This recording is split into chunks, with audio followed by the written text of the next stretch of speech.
Chers élèves, vous êtes toujours là, c'est une super bonne nouvelle. Nous sommes toujours dans la correction de l'exercice numéro 1. On passe à la correction de la quatrième ligne de ce tableau. Pour rappel, vous devez donc trouver la valeur du prix d'achat, du bénéfice et du prix de vente, étant donné qu'on vous renseigne les frais de fonctionnement, le coût de production et la valeur ajoutée. Première formule qu'on utilise, celle du prix de revient, où vous savez, elle correspond au prix d'achat plus les frais de fonctionnement. La valeur qu'on recherche ici est celle des prix d'achat. Vous savez donc facilement retrouver cette valeur à l'aide du calcul qui apparaît à l'écran. La valeur du prix d'achat est de 300.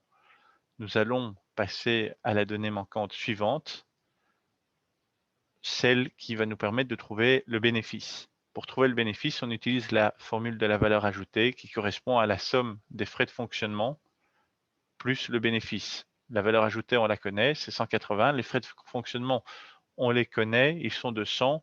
La donnée qui nous est inconnue est le bénéfice, mais grâce à cette formule, on sait calculer que le bénéfice s'élève à 80 euros. À nouveau, le détail apparaît à l'écran.